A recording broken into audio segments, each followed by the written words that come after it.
Sir, BJP के तमाम नेता कहते हैं कि 2047 तक उत्तर प्रदेश में अखिलेश यादव की सरकार नहीं बनने वाली, तो तमाम बातें कही जाती हैं, जबकि अखिलेश यादव आपकी पार्टी दम भर रही है कि 2027 में सरकार बनेगी, अखिलेश जी सीएम बनेगा। आप क्या कहते हैं? तो कौन बनेगा आपको लगता है? वो लोग बनेंगे जिनके दिमाग में विजन नहीं है और बात में वजन नहीं है। आप जब 2047 तक विकसित भारत की बात करते हो, वो इस स्पीड के काम से विकसित भारत नहीं बन सकता। और मेरा बहुत सीरियसली मानना है कि विकसित भारत से पहले हमको अपनी विकसित विचार और विकसित मानसिकता करनी पड़ेगी। साल से आप सगड़ी की खाक छान रहे हैं, गांव-गांव जा रहे हैं, लोगों से मिल रहे हैं, तमाम पीड़ितों से भी मिलते हैं। कभी जब कुछ दुर्घटना हो जाती है, जैसे अगलगी की घटना हुई, आप रात में वहाँ पहुँचे, पिछले साल की बात है। तो ये सब देख करके जो आप मेहनत कर रहे हैं, वहाँ की जनता का क्या रुझान होता है, क्या कहते हैं? अभी भी देखिए 10 साल हो गए माननीय राष्ट्रीय अध्यक्ष जी को मुख्यमंत्री पद छोड़े हुए, लेकिन अभी भी अगर कुछ लोगों के साथ जो ये बात कहते हैं कि 2047 तक नई सरकार बनेगी और उनके साथ शासन प्रशासन हटा दिया जाए, वो चले जाएं और राष्ट्रीय अध्यक्ष जी चले जाएं, तो मुझे लगता है भीड़ में ज़मीन आसमान का अंतर हमको आपको देखने को मिलेगा। जिलाध्यक्ष समाजवादी पार्टी के हवलदार यादव हैं, जिनके नेतृत्व में 2022 का चुनाव होता है। 10 की 10 सीटें यहाँ पे समाजवादी पार्टी एक तरफा जीतती हैं, फिर 24 में 2 सांसद यहाँ से चुन कर जाते हैं, जनता जिताती है उनके नेतृत्व में। लेकिन इस बार कहा जा रहा है कि सपा का मामला कुछ कमज़ोर हुआ है सपा के गढ़ में, आपको क्या लगता है? बहुत से क्षेत्रों में जो राष्ट्रीय अध्यक्ष जी के मुख्यमंत्रित्व काल में जो काम हुए वो बहुत रिवोल्यूशनरी थे। जैसे पहले क्या होता था कि अगर कोई घटना हो गई तो गाँव के गरीब आदमी को, जनमानस को थाने पे जाना पड़ता था। राष्ट्रीय अध्यक्ष जी डायल 100 ले आए। और अभी नहीं, आगे आने वाले 50 साल में समाजवादी पार्टी को जो कुशल नेतृत्व और जो हमारे नेता हैं, विधायक गण हैं, सांसद हैं, कोई हिलाने वाला नहीं है हम लोगों को।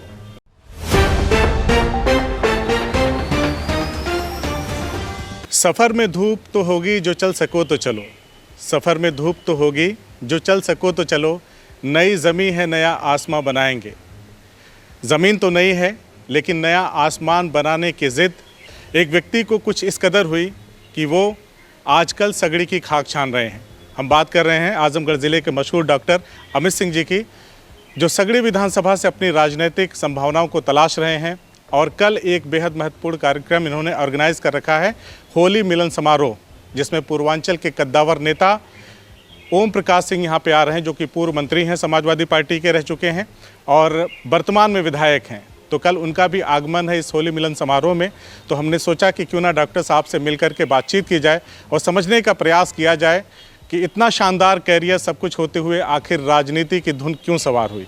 तो बहुत बहुत स्वागत है सर आपका। बहुत बहुत धन्यवाद वसीम भाई। इतना शानदार कैरियर, सब कुछ ठीक ठाक चल रहा है, अचानक से क्या मन में आ गया, क्या समा गया कि सगड़ी की खाक छान रहे हैं पिछले 2 साल से?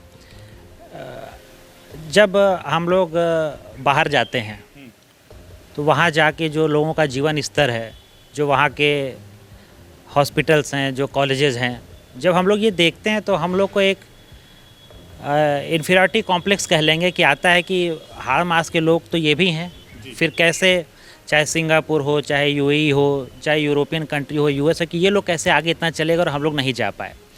और अभी जो नई पीढ़ी है, अगर आप पिछले 10-12 साल से देखें तो जितने भी नई पीढ़ी के मिलियनेयर बन रहे हैं वो हमारा देश छोड़ के चले जा रहे हैं। और जब पूछा गया कि आप क्यों जाते हो, तो उन्होंने कहा कि बाहर अच्छे हेल्थ फैसिलिटीज़ है, लाइफ स्टाइल अच्छी है, वहाँ एजुकेशन अच्छा है, इस वजह से हम जा रहे हैं।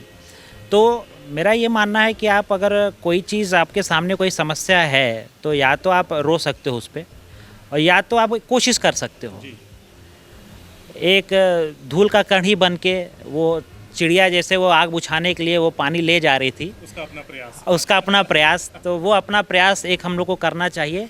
तो बस मैं इसलिए एक कोशिश कर रहा हूँ, आगे क्या होगा वो तो भगवान ही जाने, लेकिन जो हम लोग कोशिश कर सकते हैं वो मैं कर रहा हूँ।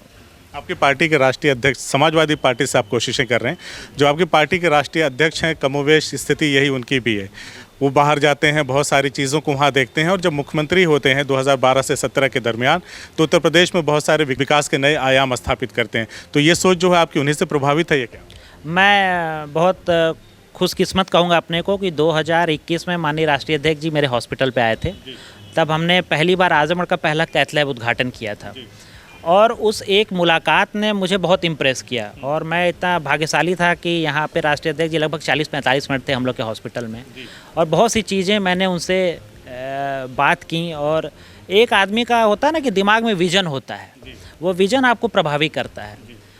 और उसी समय राष्ट्रीय अध्यक्ष जी ने मुझसे कहा था कि हॉस्पिटल को और आगे बढ़ाओ और डिपार्टमेंट लाओ, और उसके बाद से हम लोगों ने बहुत सी चीज़ें जोड़ी। और जैसा कि आपने बोला कि बहुत से क्षेत्रों में जो राष्ट्रीय अध्यक्ष जी के मुख्यमंत्रित्व काल में जो काम हुए वो बहुत रिवोल्यूशनरी थे। जैसे पहले क्या होता था कि अगर कोई घटना हो गई तो गांव के गरीब आदमी को, जनमानस को थाने पे जाना पड़ता था। राष्ट्रीय अध्यक्ष जी डायल 100 ले आए कि नहीं, आप मत आओ, आप गरीब हो, दुखिया हो, कहीं कुछ हो गया तो पुलिस आपके पास तक पहुंचेगी।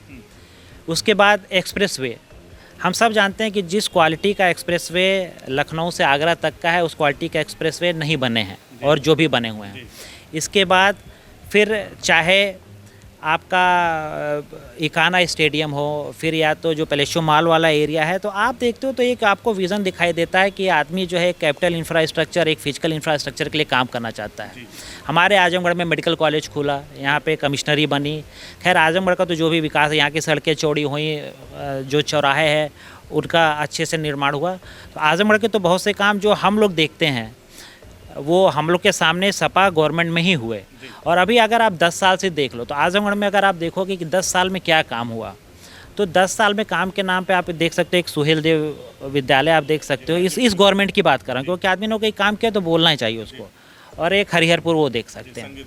लेकिन आप जब 2047 तक विकसित भारत की बात करते हो, वो इस स्पीड के काम से विकसित भारत नहीं बन सकता। और मेरा बहुत सीरियसली मानना है कि विकसित भारत से पहले हमको अपनी विकसित विचार और विकसित मानसिकता करनी पड़ेगी। और इस समय जो माहौल चल रहा है वो ऐसा नहीं है कि वो एक ऐसी एनवायरनमेंट क्रिएट कर सके कि हर आदमी जो है वो निकल के चीज़ों को अच्छा कर सके। तो बस माननीय राष्ट्रीय अध्यक्ष जी से वो मेरी मुलाकात थी, वो एक टर्निंग पॉइंट मैं कहूँगा। तो वहाँ से हाँ, कि वो एक टर्निंग पॉइंट था मेरे लिए कि हाँ यार, एक अच्छे विजन के जो नेता होते हैं, हम लोग अपना वही जो उनके साथ रह के, उनके आशीर्वाद से, उनके साथ लग के जो एक चिड़िया पानी वो बुझाती है आग में, तो अपना जो काम हो सकता है वो कर सकते हैं। और वो एक दिन था, मन में चल रहा था, फिर चीज़ें क्या होता है कि वो घर कर जाती है आपके मन में। फिर वो कि नहीं, अब कोशिश करेंगे और फिर देखते हैं क्या होता है आगे। 2 साल से आप सगड़ी की खाक छान रहे हैं, गांव-गांव जा रहे हैं, लोगों से मिल रहे हैं, तमाम पीड़ितों से भी मिलते हैं। कभी जब कुछ दुर्घटना हो जाती है, जैसे अगलगी की घटना हुई, आप रात में वहाँ पहुँचे, पिछले साल की बात है। तो ये सब देख करके जो आप मेहनत कर रहे हैं, वहाँ की जनता का क्या रुझान होता है, क्या कहते हैं? मुझे तो चूँकि डॉक्टरी पेशे में मैं 12 साल से हूँ, और एक चीज़ तो मैंने सीखी है कि सिर्फ 2 चीज़ें हैं जो अगर आप दे दें तो आदमी आपको बहुत प्यार देता है। वो 2 चीज़ें, बस उसको एक सुरक्षा की भावना हो, आप उसको सम्मान दे दें। अगर आप ये 2 चीज़ें कर सकते हैं, सम्मान दे सकते हैं और उसके अंदर आपके साथ सुरक्षा की भावना है, तो फिर आदमी भी आपको जितना आप प्यार देंगे उससे ज़्यादा प्रेम आपको मिलता है। और मैं जब सगड़ी में गया था, मुझे कोई नहीं जानता था। आज से 2 साल पहले कोई भी नहीं जानता था, लेकिन आज 2 साल में आने जाने की वजह से मतलब एक तरह का परिवार लगता है। जैसे वो एक माँ नहीं आंचल में ले लेती है अपने बच्चे को, तो वैसे सगड़ी ने मुझे ले लिया है, तो अच्छा लगता है। क्या है कि राजनीति में आने का मतलब सिर्फ पद नहीं होता है, प्रतिष्ठा नहीं होती है। आपको ज़मीनी स्तर पे लोगों की क्या समस्याएं हैं उनको समझना होता है। ज़मीनी स्तर पे नौकरी की क्या बात हो रही है, किसानों की क्या समस्याएं हैं, बेटियों की क्या समस्याएं हैं, एजुकेशन क्या है, हेल्थ का क्या स्टेटस है, या वहाँ पे और जो नई युवा पीढ़ी है वो जो बिज़नेस करे उसमें क्यों नहीं सक्सेसफुल हो पा रही है। तो ये सब बहुत सी चीज़ें हैं जो मैं जाता हूँ और मुझे बहुत कुछ सीखने को भी मिलता है। तो बहुत ही अच्छा रिस्पांस है, और ये रिस्पांस मुझे लगता है कि मैंने जितना लोगों को दिया उन लोगों ने कई गुना वापस मुझे दिया है। वो जिलाध्यक्ष समाजवादी पार्टी के हवलदार यादव हैं, जिनके नेतृत्व में 2022 का चुनाव होता है। 10 की 10 सीटें यहाँ पे समाजवादी पार्टी एक तरफा जीतती हैं, फिर 24 में 2 सांसद यहाँ से चुन कर जाते हैं, जनता जिताती है उनके नेतृत्व में। लेकिन इस बार कहा जा रहा है कि सपा का मामला कुछ कमज़ोर हुआ है सपा के गढ़ में, आपको क्या नजर आता है? ये कहने वाले लोग सब हवा हो जाएंगे कि सपा यहाँ कमज़ोर होगी। हमारे पास बहुत मजबूत नेतृत्व है, चाहे वो माननीय जिलाध्यक्ष श्री हवलदार यादव जी हों, हमारे दोनों सांसद हों, हमारे 10 विधायक हों, या जो हमारे MLCs भी हैं यहाँ पे। ये समाजवादियों की ज़मीन है, और आप जानते हैं कि आजमगढ़ का इतिहास रहा है कि ये हमेशा से क्रांतिकारियों की ज़मीन रही है। जब 1951-52 में कांग्रेस का हर जगह वो था, तब भी यहाँ पे कम्युनिस्ट पार्टी विजयी हुई थी। और अभी 10 साल से आप देखें कि बीजेपी का इतना ढेर सारा प्रभाव चला है, सीटें जीत रहे हैं, लेकिन आजमगढ़ अभी भी समाजवाद का झंडा बुलंद किए हुए है। बीच में अगर 1-2 चुनाव छोड़ दें तो उसका कारण ये है कि हमारे पास यहाँ ज़मीनी नेता हैं जो मैं गर्व के साथ कहता हूँ कि आप मेरे किसी भी विधायक से पूछ देंगे, वो एक एक गांव, वहाँ की नली, नहर, नाले बता देगा, जो पुराने लोग हैं। और हमारे जैसे लोग हैं, इन लोगों से सीखते हैं कि हाँ, एक एक चीज़ कैसे एक एक गांव में जाके, गांव में हमारे जो विधायक हैं चाहे सांसद, वो नाम से बुला लेते हैं लोगों को। तो उस लेवल का जो इंटीग्रेशन है, जो इंटरेक्शन है, वो और किसी पार्टी में आपको आजमगढ़ में नहीं देखने को मिलेगा। और अभी नहीं, आगे आने वाले 50 साल में समाजवादी पार्टी को जो कुशल नेतृत्व और जो हमारे नेता हैं, विधायक गण हैं, सांसद हैं, कोई हिलाने वाला नहीं है हम लोगों को, पक्का है ये। सर, बीजेपी के तमाम नेता कहते हैं कि 2047 तक उत्तर प्रदेश में अखिलेश यादव की सरकार नहीं बनने वाली, और तमाम बातें कही जाती हैं, जबकि अखिलेश यादव, आपकी पार्टी दम भर रही है कि 2027 में सरकार बनेगी, अखिलेश जी सीएम बनेगा। आप क्या कहते हैं? तो कौन बनेगा आपको लगता है? वो लोग बनेंगे जिनके दिमाग में विजन नहीं है और बात में वजन नहीं है, या वो आदमी बनेंगे जिनके विजन को हम लोग देख चुके हैं एक बार और वो बातों को बहुत सीरियसली कहते हैं। और अभी भी देखिए 10 साल हो गए माननीय राष्ट्रीय अध्यक्ष जी को मुख्यमंत्री पद छोड़े हुए, लेकिन अभी भी अगर कुछ लोगों के साथ जो ये बात कहते हैं कि 2047 तक नई सरकार बनेगी, अगर उनके साथ शासन प्रशासन हटा दिया जाए, वो चले जाएं और राष्ट्रीय अध्यक्ष जी चले जाएं, तो मुझे लगता है भीड़ में ज़मीन आसमान का अंतर हमको आपको देखने को मिलेगा।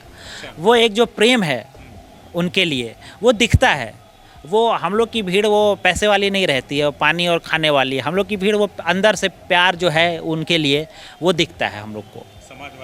समाजवाद वाली भीड़ है, वो प्रोग्रेसिव लोगों की भीड़ है, वो जो चाहते हैं कि कुछ हो यहाँ पे।